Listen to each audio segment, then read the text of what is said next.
Elon Musk and the $10,000 gift, a story of hope and second chances. It was an uncharacteristically calm afternoon in downtown Los Angeles. The usual hum of car horns and chatter seemed subdued, as if the city itself was taking a moment to catch its breath. Among the throng of hurried pedestrians, a man known across the globe walked unnoticed, blending into the crowd. Elon Musk, the billionaire entrepreneur, dressed in a simple hoodie and sneakers, had chosen to take a rare, unplanned stroll through the city streets. For Elon, life often felt like a whirlwind. Between running Tesla, SpaceX, Neuralink, and countless other ventures, free time was a luxury. Yet, despite his packed schedule, he often felt the urge to step away from the high-tech world he had built and immerse himself in the raw, unfiltered reality of everyday life. Today was one such day. As he walked down a particularly busy street, Elon's sharp eyes caught sight of a man sitting on the sidewalk, holding a makeshift cardboard sign. The man appeared to be in his late 50s, his face weathered by years of hardship. His clothes were tattered, and his hands trembled slightly as he clutched the sign that read, "Lost everything, trying to rebuild. Anything helps." Elon stopped mid-step, something about the man's demeanor pulling him in. He noticed the way people hurried past without a second glance, some averting their eyes, others pretending not to see him at all. Elon hesitated for a moment, then approached the man. "Hi there," Elon said, crouching down to meet the man's gaze. "What's your name?" The man looked up, startled by the sudden attention. His tired eyes met Elon's, and for a moment he seemed unsure how to respond. "Thomas," he finally said, his voice hoarse. "My name's Thomas."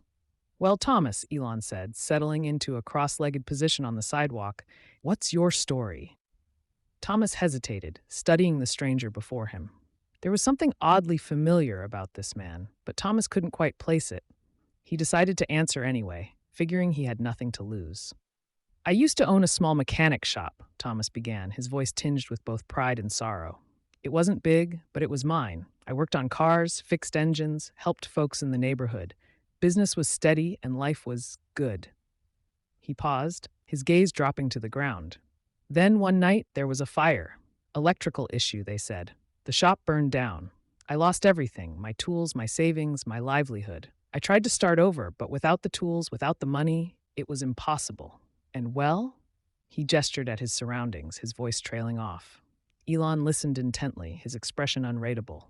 When Thomas finished speaking, Elon asked, "If you had the chance to start again, what would you do?" Thomas blinked, caught off guard by the question. He thought for a moment before replying, "I'd reopen Tiert." Thomas blinked, caught off guard by the question. He thought for a moment before replying, "I'd reopen the shop. Fixing cars is what I know, and it's what I love. But getting the tools, renting a space, it's just not something I can afford." Elon nodded, as if he had expected this answer. Without another word, he pulled out his phone and began tapping the screen. "Do you have a bank account?" Elon asked, glancing up. Thomas frowned, shaking his head. "No, haven't had one in years. Don't see the point when there's no money to put in it." Elon smiled faintly. "Let's fix that." He stood up and made a quick phone call, speaking in hushed tones. A few moments later, he ended the call and turned back to Thomas. "Come with me," Elon said.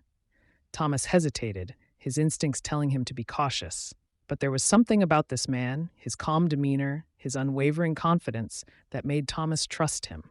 Slowly, he rose to his feet and followed Elon down the street. The pair walked a few blocks until they reached a nearby bank. Elon spoke briefly with the manager, explaining the situation. The manager, clearly recognizing Elon, nodded enthusiastically and escorted them to a private office. Within an hour, Thomas had a brand new bank account. Elon transferred $10,000 into the account on the spot, the transaction completed with a few taps on his phone. Thomas stared at the confirmation screen, his eyes wide with disbelief. Why are you doing this?" he asked, his voice trembling. Elon leaned back in his chair, his expression thoughtful. "Because everyone deserves a second chance," he said simply. "And I believe in investing in people. Consider this a seed. It's up to you to make it grow." Thomas didn't know what to say. Tears welled up in his eyes as he looked at the man who had just changed his life.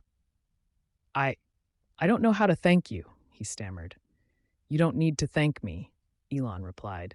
Just promise me you'll use this money to rebuild your life. That's all I ask. Over the next few months, Thomas did just that.